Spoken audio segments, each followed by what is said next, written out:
El Seminario Permanente para el Desarrollo Sustentable es llevado a ti por la Cámara Nacional de Comercio Tijuana y el Centro de Innovación y Gestión Ambiental. Sí, buenas tardes. Gracias por estar una vez más con nosotros aquí, un miércoles más para hablar de desarrollo sustentable en el Seminario Permanente para el Desarrollo Sustentable que la Canaco de Tijuana, el SIGA, el Centro de Innovación y Gestión Ambiental ofrecemos como un espacio para pensar, para reflexionar, para entender mejor todas las partes, los actores del desarrollo sustentable, de esta ilusión en el horizonte que es el desarrollo sustentable. Desde aquí, desde la frontera México-Estados Unidos, de la frontera California, Baja California, una megalópolis desde Los Ángeles, San Diego, Tijuana, donde tal vez podamos vivir unos 25 millones de habitantes.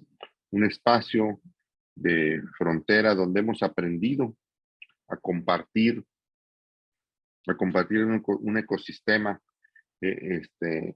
donde diferentes competencias, diferentes atribuciones, en diferentes giros, países, temáticas nos obliga a compartir el agua, el aire, los recursos naturales, la flora, la misma provincia florística de las Californias. Y por eso aquí invitamos, como cada miércoles, todos los miércoles a las 6 de la tarde en horario de Tijuana, nos encontramos aquí para que amigos expertos nos ayuden a platicando sus experiencias y nos ayuden a entender mejor cómo armar, cómo avanzar. Seguro lo hacemos más lento de lo que quisiéramos, pero hacia un horizonte de sustentabilidad. Por eso hoy vamos a platicar de cambio climático y cambio climático, cómo se alcanzan a articular bajo este gigantesco paraguas que es el cambio climático, cómo se alcanzan a articular diferentes actores, diferentes niveles de gobierno, estatal, federal, municipal, el rol que tienen las empresas, el protagonismo que tienen las empresas y seguro un papel cada vez más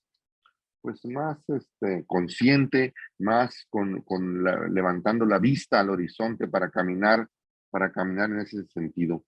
Para ayudarnos con este tema, un amigo nos acompaña ahora, Ajax Segura. Ajax Segura es maestro en desarrollo sostenible por el Tecnológico Superior de Monterrey, es maestro en psicoterapia transpersonal por el Instituto Mexicano de Psico-Oncología, es licenciado en Derecho y también ingeniero bioquímico.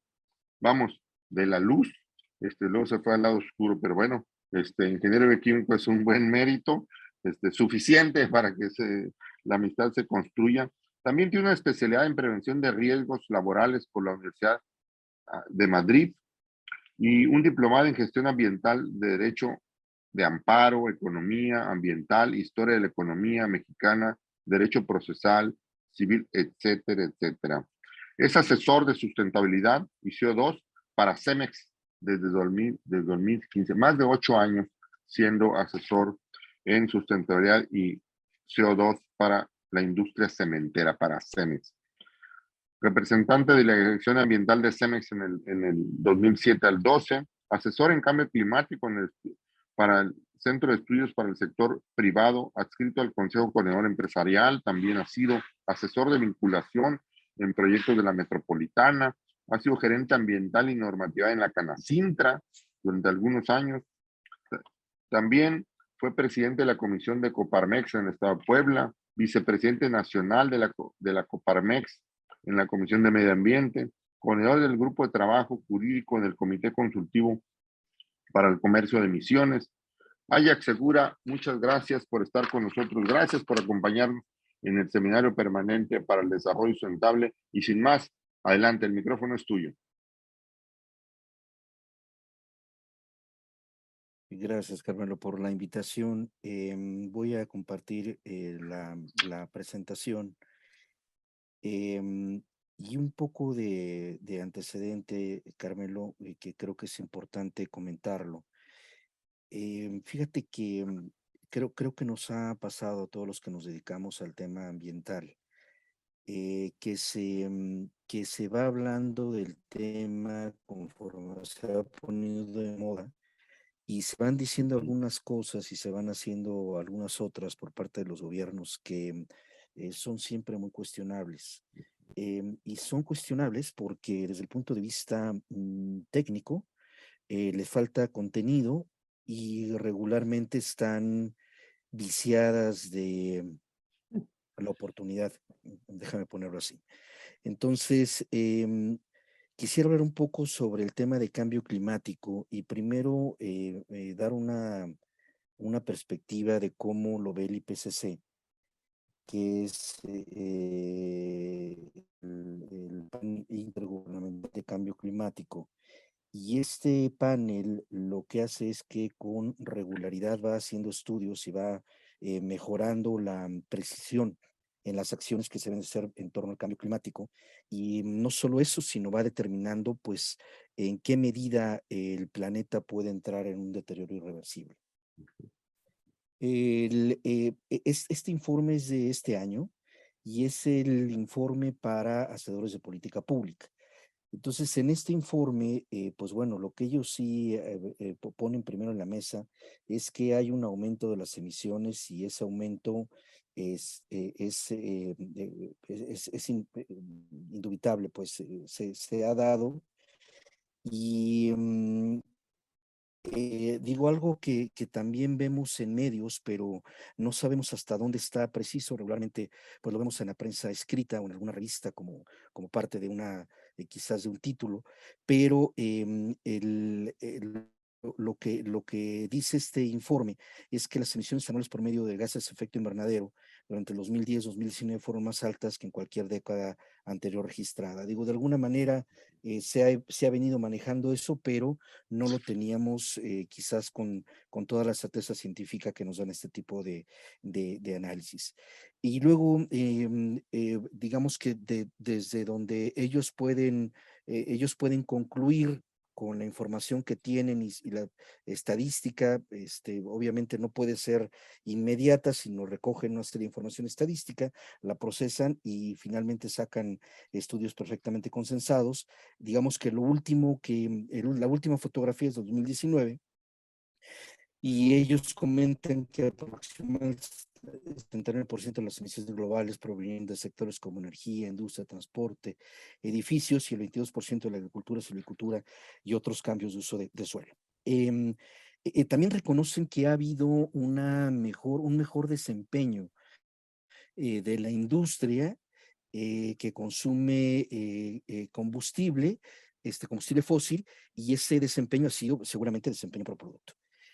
Em, hay una correlación que se ha querido, que lo voy a platicar después, que se ha querido hacer como de manera muy patente, muy evidente, y es que el cambio climático tiene repercusiones directas a la salud.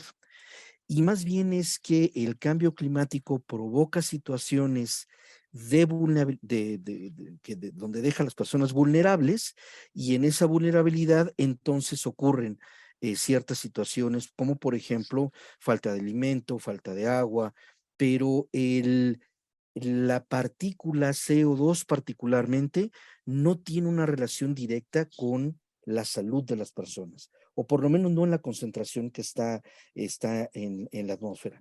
Recordemos que el CO2 es un contaminante, también lo voy a mencionar más adelante, es un contaminante global que se distribuye de manera homogénea.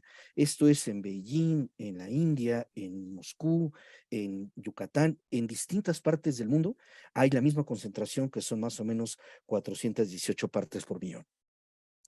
Y bueno, también en este informe se detecta que el calentamiento y la acidificación de los océanos afecta negativamente la alimentación que deriva de la pesca, la acuacultura de mariscos y pues bueno, prácticamente en todo el globo.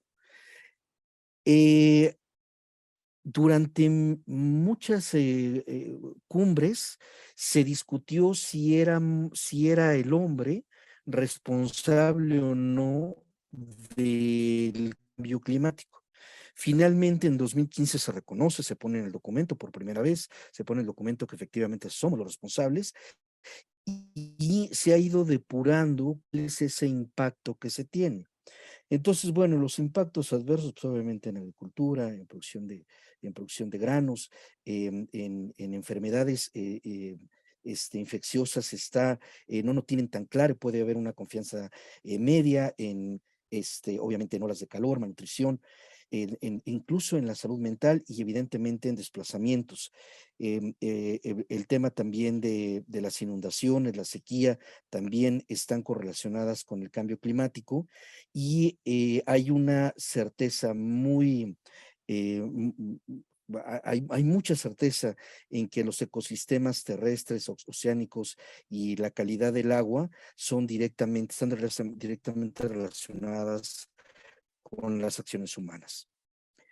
Y bueno, igual la influencia que se tiene, certeza es que hay influencia en la precipitación, en los glaciares que se van disminuyendo, el nivel del mar pues obviamente en la acidificación de los océanos y en la temperatura global. Si vemos esta gráfica, que también es de este informe, o esta imagen, es bastante eh, pues nos ayuda visualmente a detectar cómo es que los humanos de distintas épocas nos vamos a ver afectados por la temperatura. Particularmente este humano que va a llegar cercano al 2100 va a ser un humano que va a tener una intensidad de calor muchísimo más alta, un cambio climático más fluctuante cuando se vaya aproximando el 2100. Y como vemos aquí, humano que ahora tiene 70 años, que está en el 2020, está en una situación relativamente intermedia, pero digamos que para el 2100 estaría estas personas que lleguemos a estos años con con unas olas de calor y con variaciones climáticas muy intensas. Evidentemente, pues hay muchos desafíos y bueno, varias de las opciones de mitigación que se han identificado y que se ponen en este documento es pues el uso de energía solar, energía eólica, electrificación de sistemas urbanos, infraestructura verde urbana, eficiencia energética, gestión de la demanda, gestión mejorada de bosques. Si se fijan, en realidad pareciera que las acciones están ya deslocalizadas del sector industrial y están más bien localizadas en lo que pudiera ser nuestra gestión de las ciudades bueno, de las grandes ciudades y evidentemente de estas pequeñas ciudades que se van convirtiendo, que se van urbanizando cada vez más. Entonces, el foco, la manera de producir está llegando a una asíntota, a un lugar donde es posible todavía tener acciones de mitigación, pero quizás se requiera mucho más esfuerzo, pero ahora hay un tema de organización de las ciudades y de distribución energética, en lo que nos debemos de enfocar. Y bueno, el aumento del nivel del mar es inevitable durante siglos o milenios, debido al continuo calentamiento de las profundidades. Y básicamente lo que también dice el informe es que si se hicieran acciones inmediatas, podríamos frenar un poco este aumento inevitable de los océanos, pero prácticamente se van a llegar a niveles que van a ser incontrolables. Em, y pues bueno, limitar el calentamiento global causado por el hombre requiere cero emisiones netas de CO2. Las emisiones acumuladas hasta el momento de alcanzar cero emisiones y la reducción se determinarán el calentamiento global. Y se estima que si no hay una acción inmediata, podríamos llegar hasta los 2.8 grados, lo que haría una fluctuación climática muy severa. Todas las trayectorias modeladas a nivel mundial involucran medidas rápidas y profundas, y si estas medidas no se dan de manera rápida y profunda, pues bueno, puede haber los años en los que se tengan incidencias climáticas graves se pueden ir disminuyendo de el año 2070, 2050 al 2045, 2040. Dependiendo de los contextos, los métodos biológicos como para la disminución agresiva de emisiones sería la reforestación, la gestión forestal mejorada, el secuestro de carbono del suelo, restauración de turberas, la gestión del carbono azul, que es algo poco trabajado, donde se puede mejorar la biodiversidad y las funciones de los ecosistemas y el empleo y los medios de vida locales.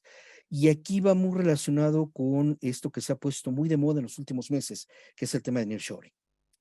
En esta parte 2, quisiera comentar un poco sobre esta medida a nivel global que se tomó por parte de Naciones Unidas a través del IPCC para determinar que los países deberían de tener medidas cuantificables y modificables cada 5 años. Entonces, esto se le llamó contribución nacionalmente determinada y es un mecanismo de coordinación para la disminución de emisiones.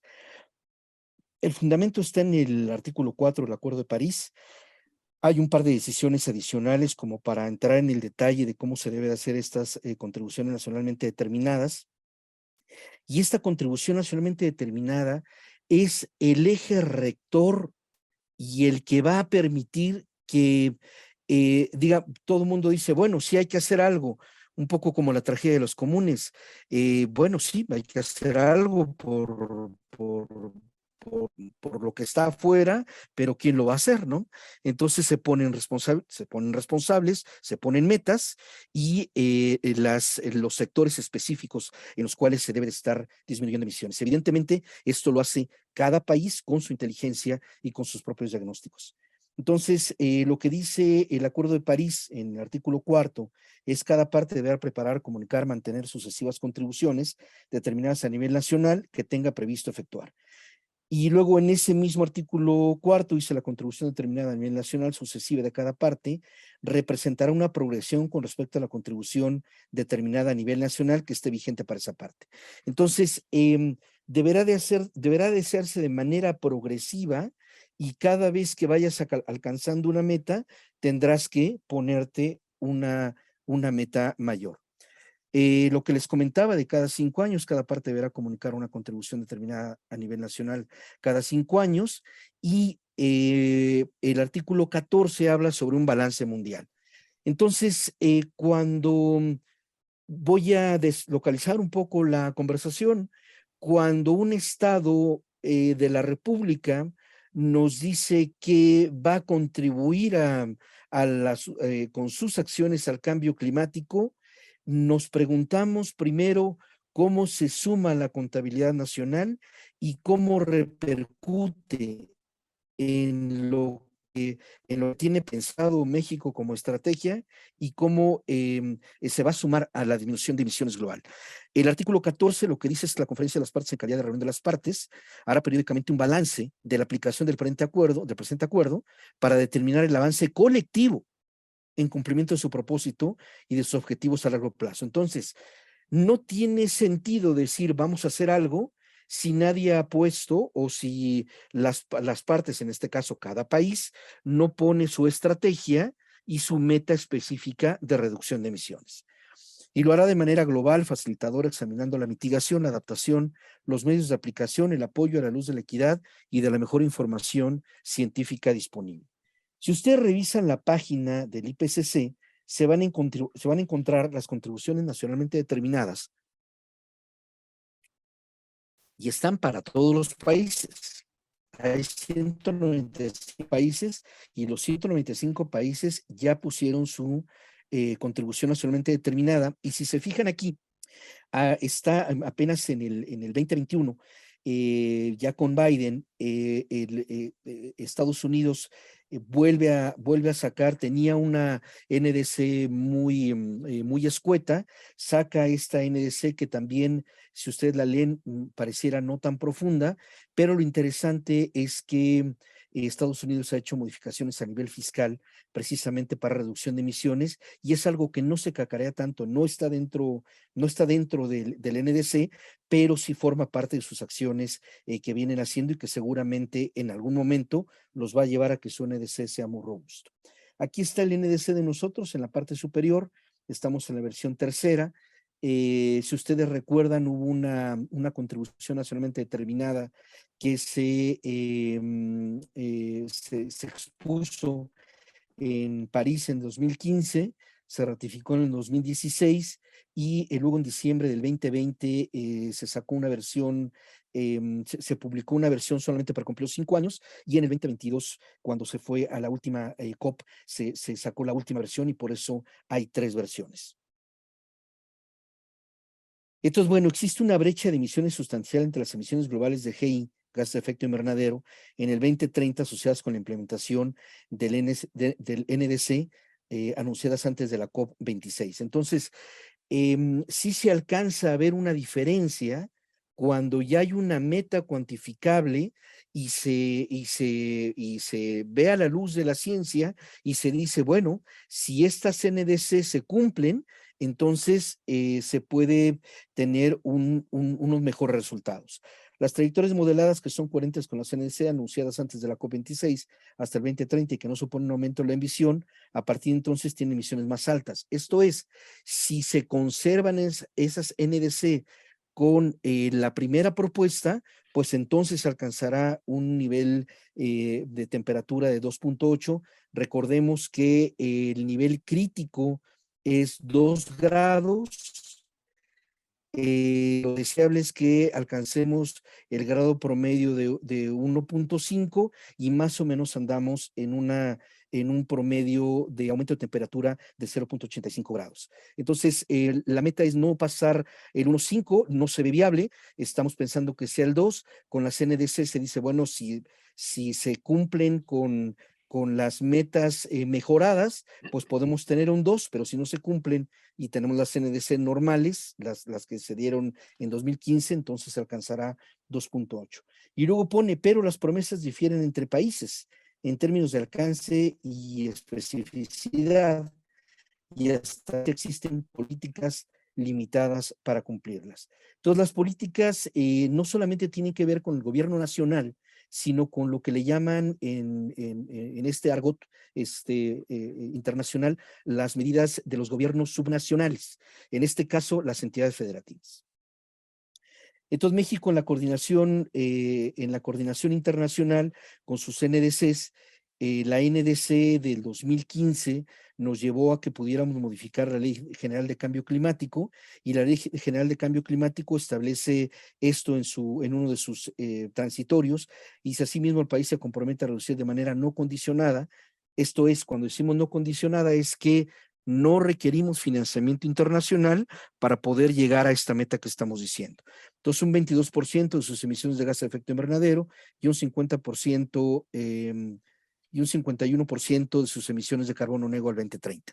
La reducción del 22% está dividida así como se lee: transporte 18%, energía eléctrica 31%, residencia y comercial 18%, petróleo y gas 14%, industria 5%, agricultura y ganadería 8% y residuos 28%. Como saben, el manejo de los residuos en México es muy deficiente y prácticamente todo termina sin valorizarse de ninguna manera.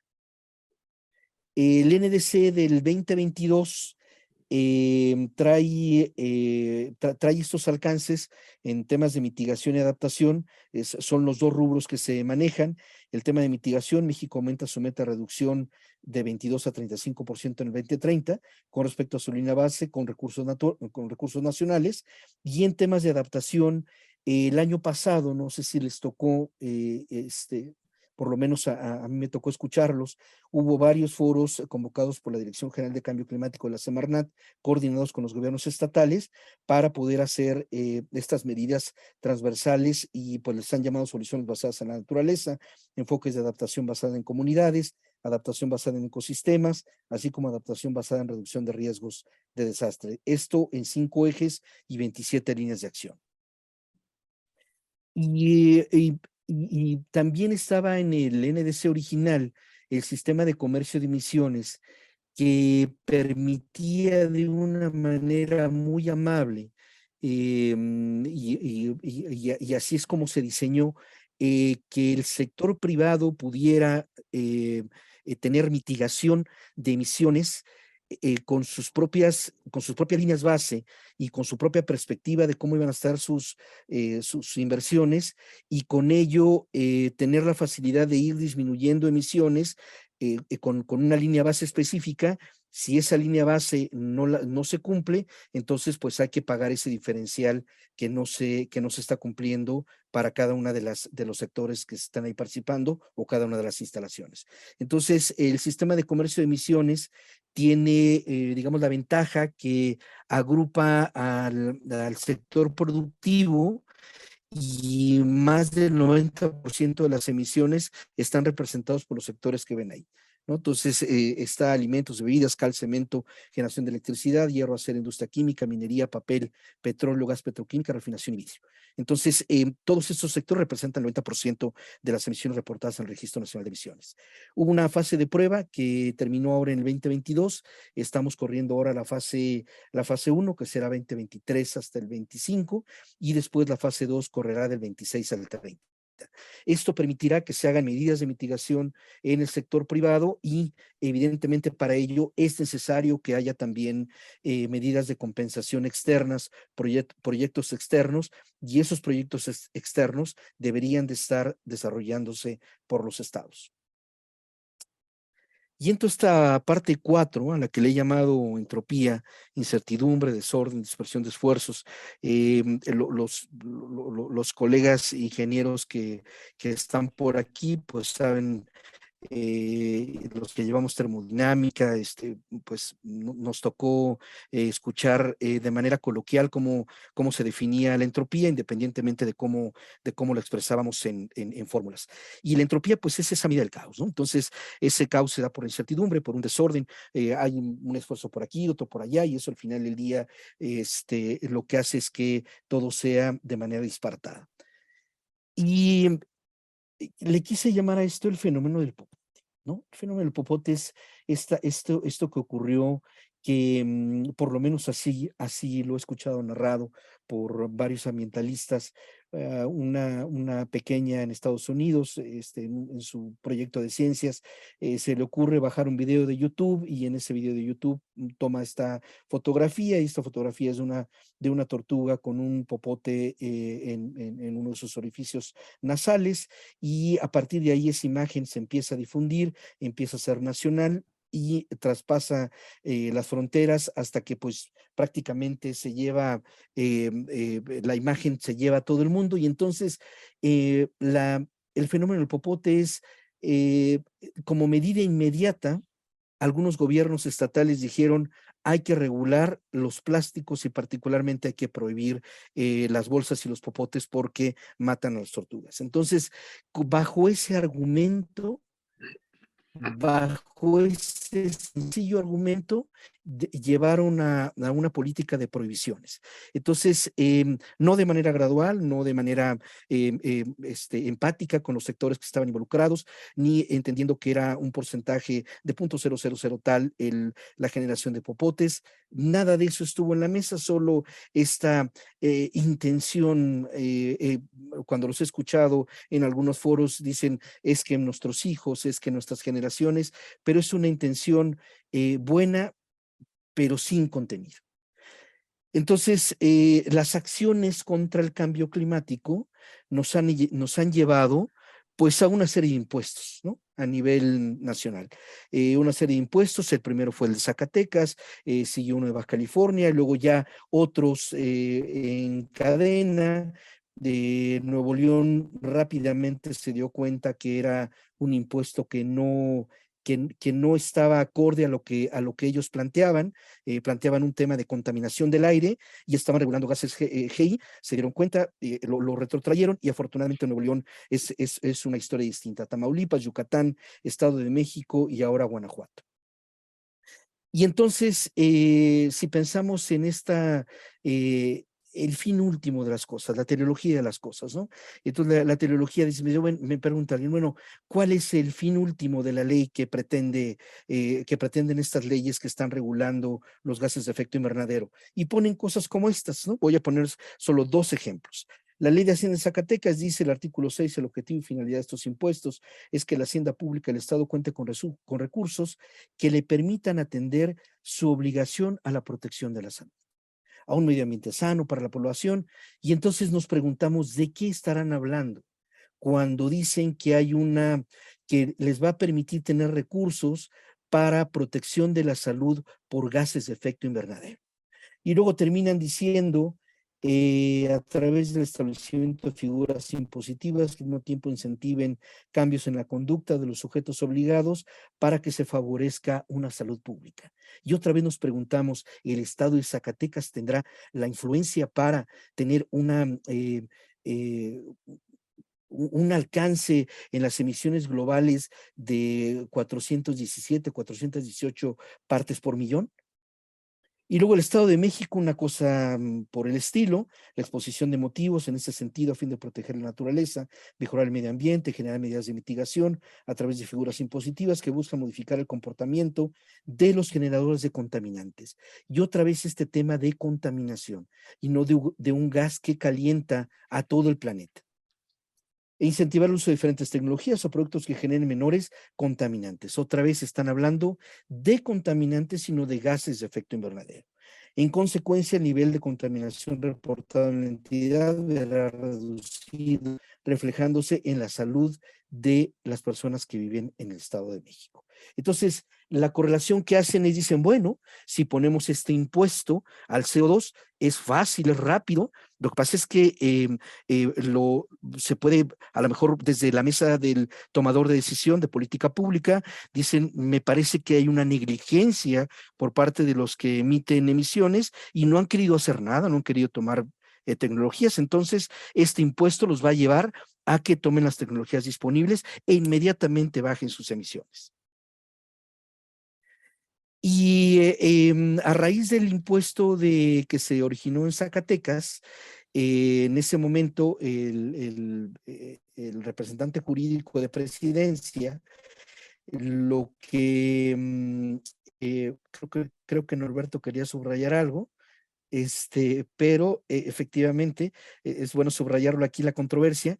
Esta controversia se presenta por el abogado de la Presidencia en el sexenio de Peña Nieto, y el argumento fue que estaba invadiendo la esfera federal, que no tenía competencia para la entidad federativa para imponer impuestos en el tema de CO2.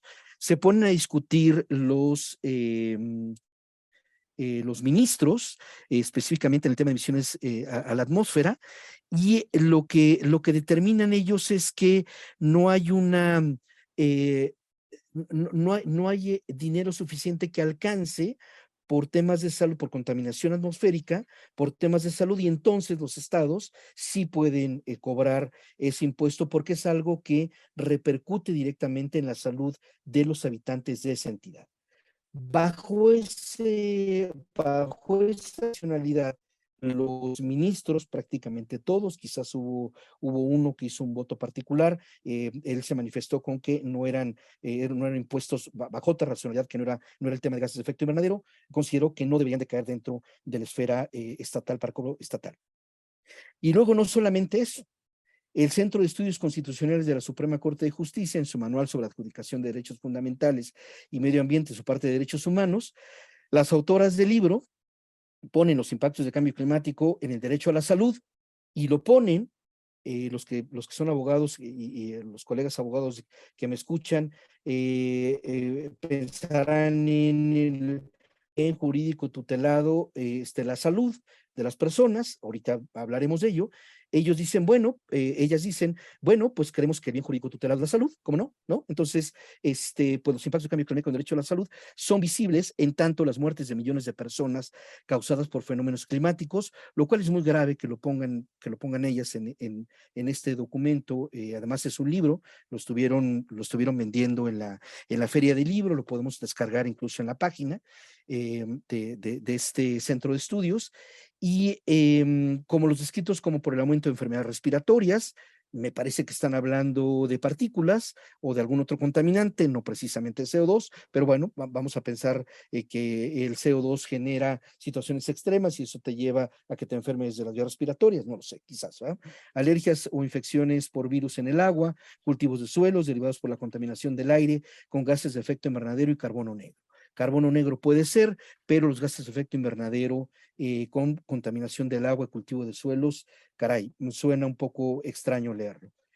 Y esta es la gráfica que expresa cuál es la incidencia de mortalidad que tenemos en México. Y bueno, contaminación del aire está en el 10º lugar, ¿no? Primero está la glucosa en ayuno elevada, presión sistólica, índice de masa corporal, insuficiencia renal, riesgos por dieta, bla, bla, bla. Y luego está en 10º lugar contaminación del aire y temperatura. Entonces, quizás estos documentos que saca la Suprema Corte, el Centro de Estudios, deben estar un poquito más cuidados en ese sentido. Y de lo que estamos hablando es esto, básicamente, ¿no?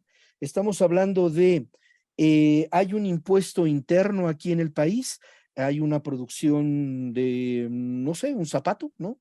Un zapato produce 50 kilogramos de CO2 por cada unidad. Se le pone un impuesto en Guanajuato, en algún otro estado de la República, entonces se decide mejor comercializarlo de algún lugar de África, de Asia, y entonces traemos el zapato, ese zapato se hace con 80 kilogramos de CO2 y además se le suma un transporte terrestre de origen, un transporte terrestre marítimo, un transporte terrestre de destino y obviamente el riesgo ambiental por traslado, con todo lo que implica que un barco se mueva con combustible, todo esto. Entonces, al final del día, lo que termina sucediendo es que a nivel global hay una mayor concentración de CO2.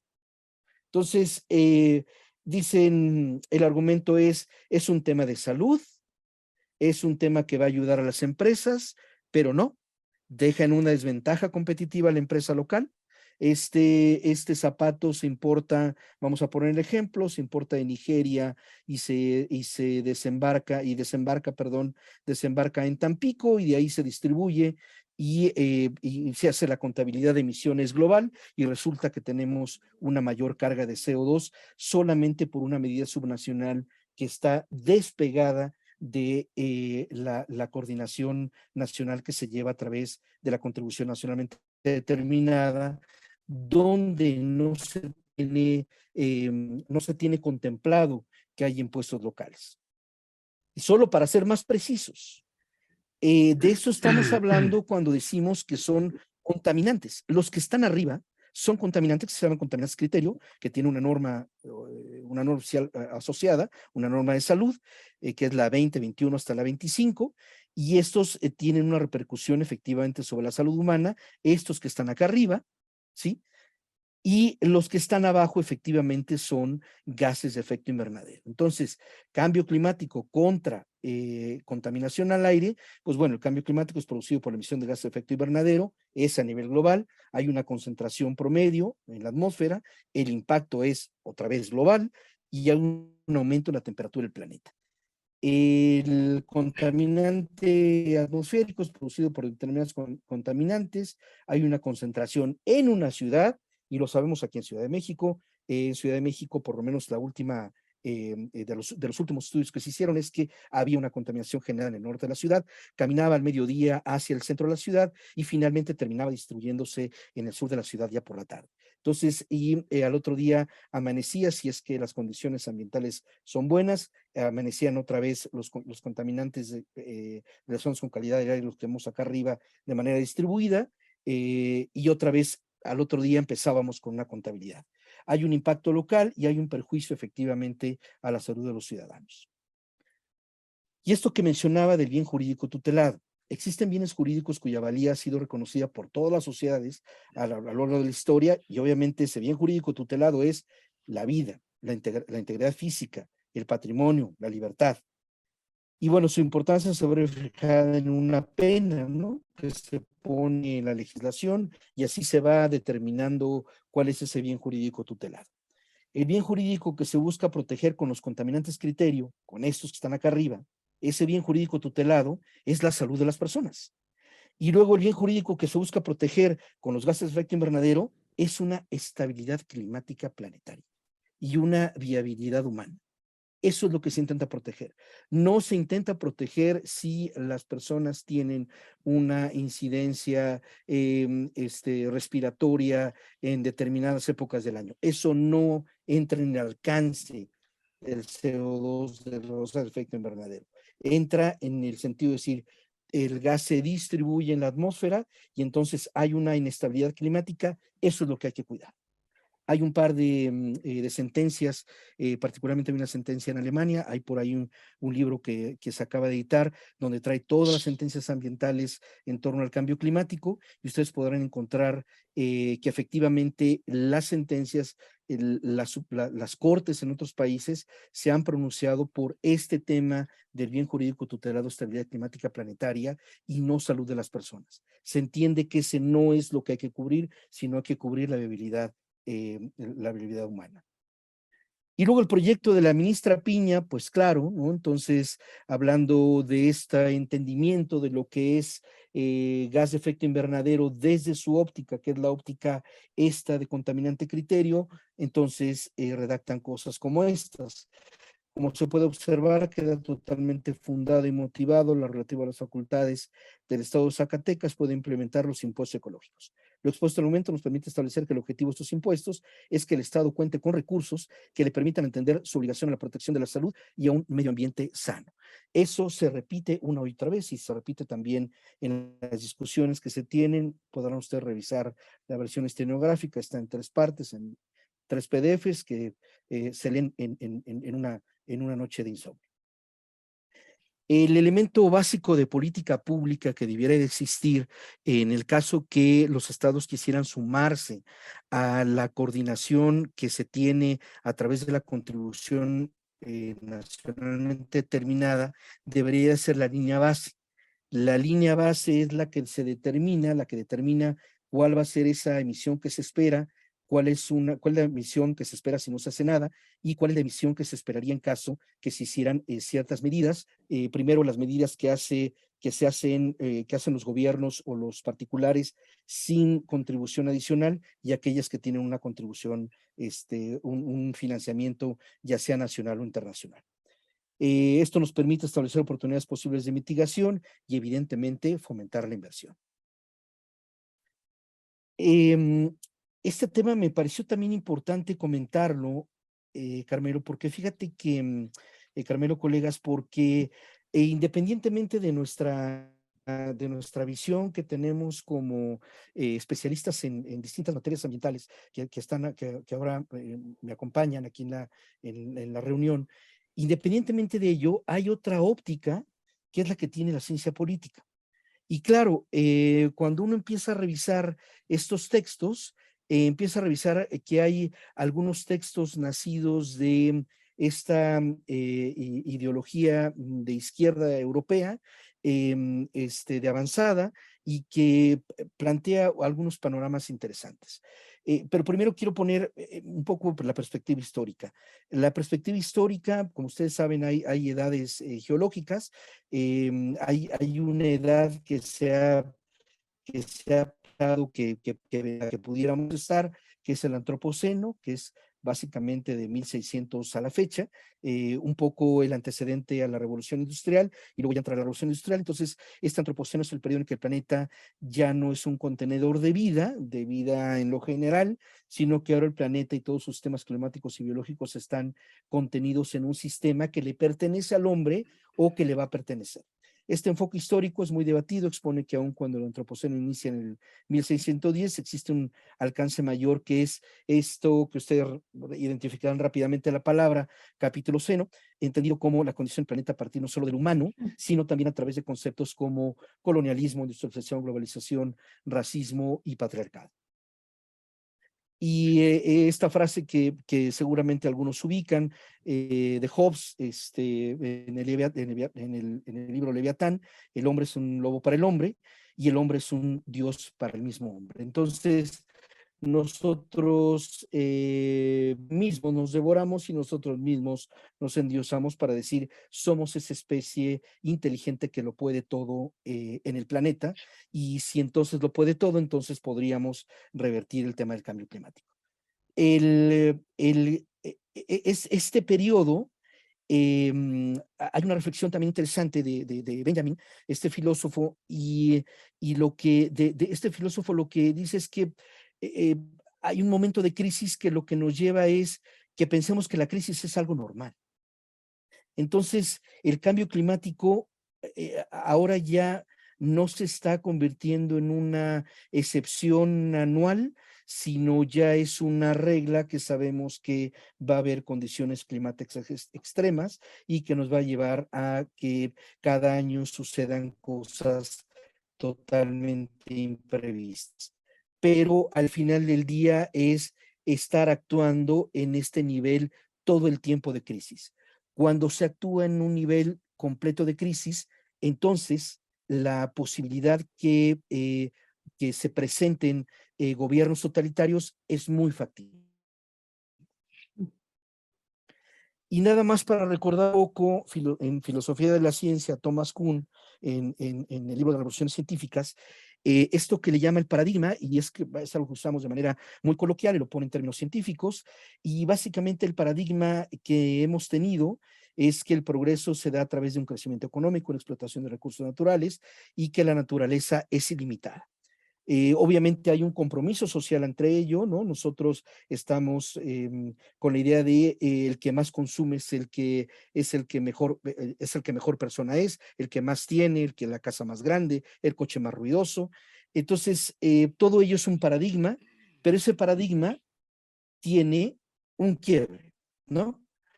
Entonces, es esta crisis de los que nos habla Benjamin. Dice, bueno, podemos estar en un momento de crisis, pero esta crisis todavía está en un momento de transición, porque seguimos pensando que el paradigma 1 es un paradigma real. Yo viajo a Tijuana y entonces me voy por la panorámica y digo, pero ¿cuál acabarnos los ecosistemas? Si todavía hay tanto que ver, y así como puedo ir a Hidalgo, a cualquier parte del país. Entonces, pensamos que esta naturaleza es ilimitada.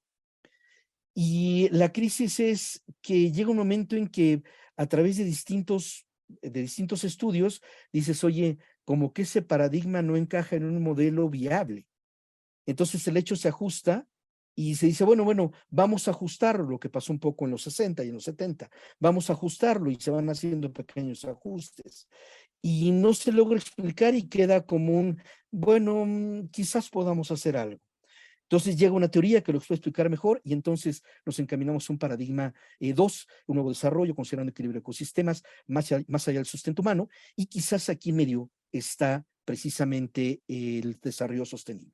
Quizás el desarrollo sostenible no está en paradigma 2, sino está aquí en un paradigma intermedio. Entonces, cuando llega un paradigma 2, cambia absolutamente toda la visión del mundo, cambian las metáforas para explicar el nuevo paradigma, y obviamente cambian todas las clasificaciones que tenemos, que nos explicaban ese modelo perfectamente bien.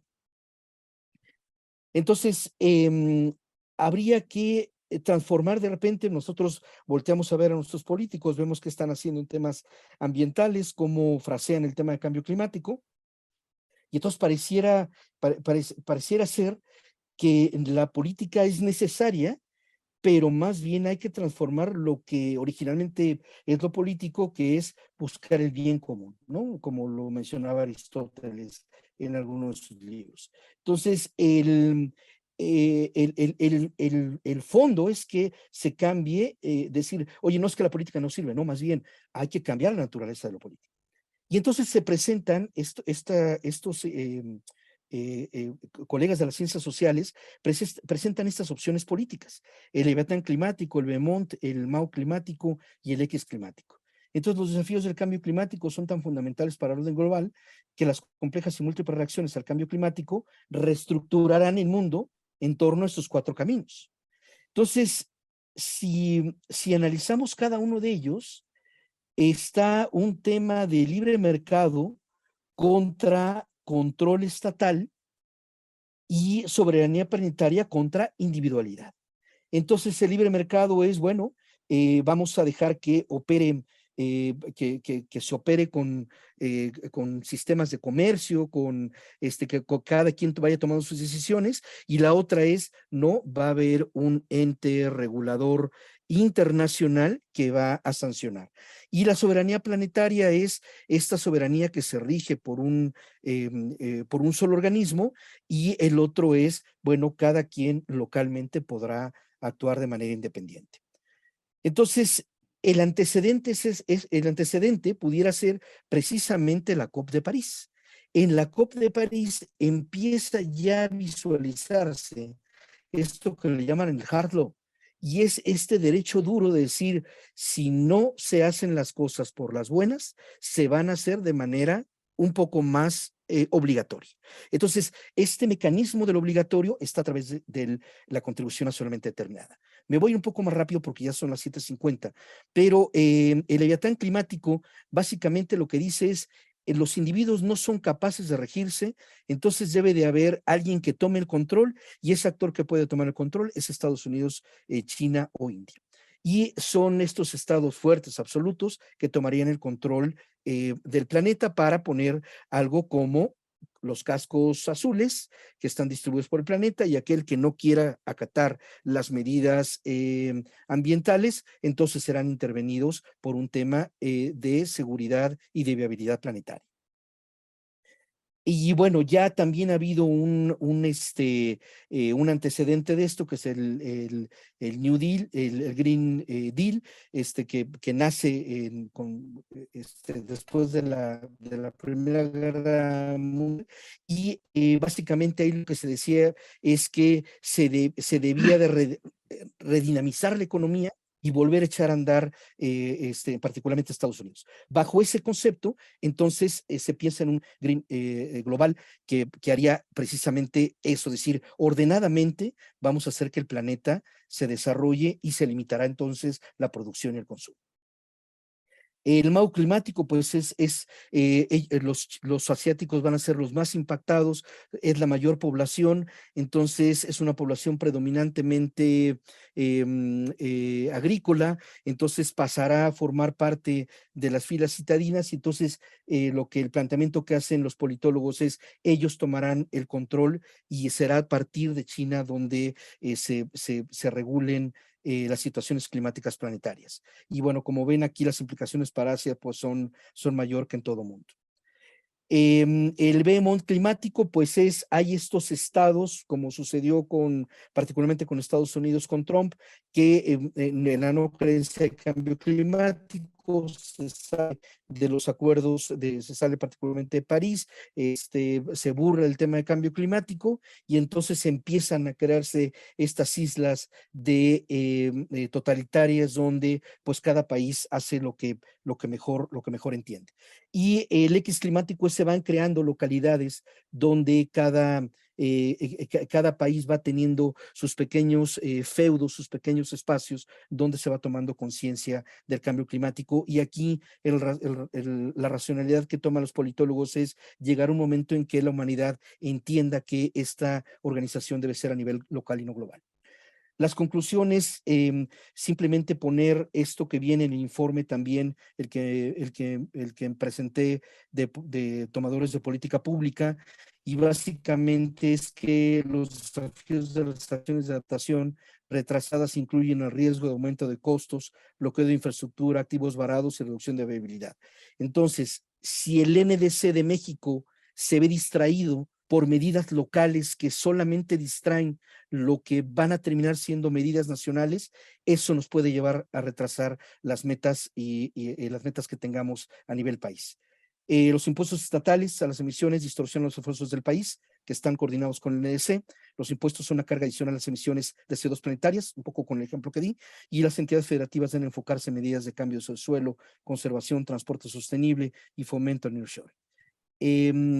Carmelo, me pasé un poco el tiempo, Sí. pero hasta aquí se queda la presentación. Gracias. Híjole, Ajax, creo que fuimos extremadamente ambiciosos con la presentación, con el contenido de la presentación y, y el tiempo que nos acaba. Creo que tendríamos que revisar un poco tu presentación para intentar segmentarla y entonces irnosla a pedacitos, porque no, realmente hay mucho tema para discutir. Creo que fuimos muy rápido con tu presentación y deberíamos seccionarla. Pero de cualquier manera, déjame intentar por lo menos algún intercambio con nuestro público que nos está escuchando, desde diferentes partes del país. Tenemos, dice Amira Solano, que tú la conoces, del Colmex, dice, ¿cómo educar a las personas de la tercera edad a nivel doméstico para consolidar los momentos de cambio climático? Me supongo que Amira está pensando los que vamos a llegar hasta el 2100 en la gráfica que tú nos presentaste ahí. Algunos creo que sí estamos pensando llegar hasta entonces, ¿no? Juan Carlos Cuevas dice, muchas gracias por la presentación a finales de los 90, al inicio de los 2000. El reto fue los agujeros de la capa de ozono, el cual fue superado. Hoy el reto es el cambio global y en su opinión, ¿cómo vamos avanzando? ¿Cómo podremos nuevamente superar este reto a tiempo y bajo este escenario y proceso? ¿Cuántos grados de la temperatura se estima que aumente como máximo? Wow, no, Juan Carlos, creo que nos manda saludos Luz Elena desde Torreón, Coahuila. Bueno, quisiera solamente comentar y provocarte alguna reacción en los minutos que nos quedan, Ajax, pero me parece que el material que estamos intentando digerir, si en algo te alcanzamos a seguir la pista, creo, ¿sabes?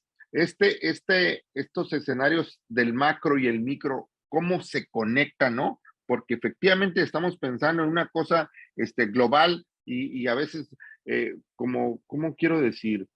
Agarramos un instrumento del micro y queremos modificar el macro y entonces eso se nos pierde. Los criterios de escala pareciera que no son esta confusión entre gases de efecto invernadero y contaminantes criterio, pero parece de chiste, pero sucede en cada vez en la vida real, ¿no? Y yo creo que algunas políticas internacionales ni siquiera están alineadas, ¿no? Porque el programa de Naciones Unidas para el Medio Ambiente trabajó mucho con los gobiernos subnacionales, como se llaman en este argot, con los gobiernos estatales o municipales, para instrumentar parte de estas cosas que ahora nos damos cuenta que no están suficientemente alineadas y entonces pues es un derroche de recursos y su éxito pues puede ser realmente muy limitado en ese manejo que tú nos estás presentando. También decir que el cambio climático, este esfuerzo que estamos haciendo aquí de discutirlo, es para que estemos más cerca conceptualmente, ¿no? Porque efectivamente para algunos nos parece una cosa tan lejana que yo no tengo nada que ver, ni para bien ni para mal, ¿no? Y resulta que pues todos estamos. A lo mejor esta vinculación con la salud, donde tú lo presentas con bastante claridad, pero el efecto de modificación de vectores, ¿no? Por el cambio climático, y entonces hay climas enfermedades que estaban en el trópico y están subiendo a otras latitudes, como sus vectores mismos, y entonces esa conexión que parece pues como de diferentes etapas, ¿no? Que no alcanzamos a entender suficiente las conexiones de todo este complejo ecosistema que se da en la parte donde vivimos. Creo que lo último que comento y te dejo los minutos a ti, es esta nota reciente de julio, ser el mes más caluroso del que tenemos registro en la historia del planeta y realmente es pues presenta unos escenarios como los que tú nos diste una pincelada, pero realmente pueden ser realmente muy difíciles de enfrentar. Te dejo unos minutos para que reacciones con alguna reflexión al final para poder terminar. Adelante, Ajax. Sí, gracias, Gabriel. Fíjate que siempre tengo la duda de cómo podemos ir hilando esto y que quede lo más claro posible. Mira, por ejemplo, dice, podremos superar el reto del tiempo. En realidad, para cómo se ven las cosas y lo desordenado que se visualiza, ha habido algunas voces que han mencionado que la temperatura no solamente no se va a alcanzar de tener el tope de 2, sino ha habido quienes dicen que vamos a llegar a 3.5, 3.8. Entonces, pero obviamente eso está en la especulación pura porque los científicos lo están analizando desde los compromisos y los sumideros que hay de carbono. Entonces, están tomando todo en cuenta y dicen, no, sería algo catastrófico. Lo cierto es que si uno revisa la bibliografía anterior, lo catastrófico, la catástrofe le llamaban lo que ya sucede ahora, ¿no?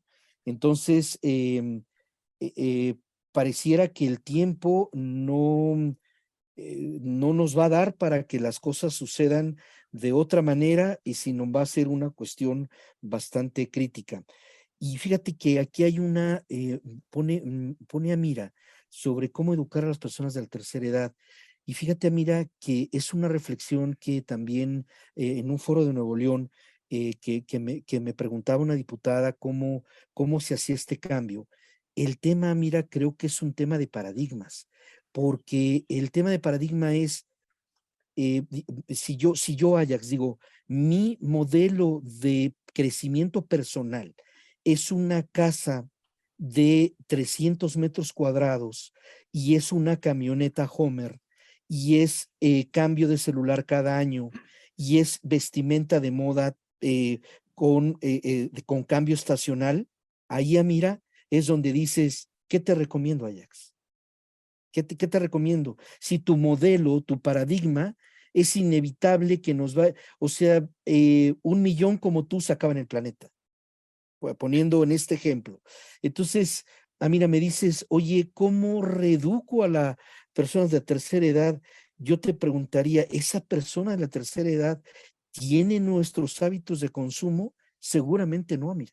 Y seguramente vas a la base de nuestros jóvenes y te vas a encontrar un alto consumo y te vas a encontrar una huella de ellos mucho más alta. Y entonces te sientas con ellos en un café y le dices, ¿cuál es tu expectativa? ¿Qué quieres de la vida? Y entonces dicen, yo quiero ser influencer, quiero vivir viajando, quiero vivir con coches, Y entonces dices, esto no hace match. Es un tema de paradigmas, creo. Amigo. Entonces, bueno, mucho como ustedes lo ponen aquí, creo que hay mucho que reflexionar, pero sí, definitivamente, digo, este tema de explosión demográfica, hay una imagen que pongo en algunas presentaciones, que es cómo va cambiando segundo a segundo la población. Y luego lo comparo con la pirámide de Maslow. La pirámide de Maslow, con todo invertido, donde ya resulta que el reconocimiento social se ha convertido en algo básico a través de las redes sociales. Entonces, cuando tú dices, cada ser humano que ves contabilizado ahí, en la contabilidad mundial, que se dan de un segundo a segundo, bueno, cada segundo se da 100, 200 personas que van haciendo, entonces dices, y todos tenemos la expectativa de tener una vida maravillosa, pues no, imposible, ¿no? Entonces creo que es un tema de paradigmas, es un tema de cómo vemos esta pirámide de Maslow, en fin, hay que replantearnos cómo vivimos, ¿no? Más bien Ajax, eso. Ajax, creo que te quiero comprometerte en público para poder seccionar parte y entonces tener otras sesiones para no ser tan ambiciosos con los temas y poder De acuerdo. tener mayor intercambio con el público y además irlos desagregando para que tengamos un nivel de divulgación, digamos, en estos temas que realmente son apasionantes. Con eso, muchas gracias, Ajax. esperamos encontrarte otra vez aquí en el Seminario Permanente para el Desarrollo Sustentable. Gracias por tu apoyo en esta ocasión. Hasta luego. Gracias, un abrazo para todos. Y Gracias. al público que nos acompaña, le agradecemos una vez más que estaba aquí con un miércoles con nosotros para hablar de desarrollo sustentable. Y le recordamos que el próximo miércoles 16 de agosto también, aquí vamos a platicar sobre desarrollo sustentable y entonces nos va a acompañar Mateo Castillo. Mateo, para hablarnos de la Carta de la Tierra y una visión local, municipal. Aquí nos encontramos el próximo miércoles. Muchas gracias por acompañarnos y Ajax, hasta luego. Gracias. Gracias, abrazo.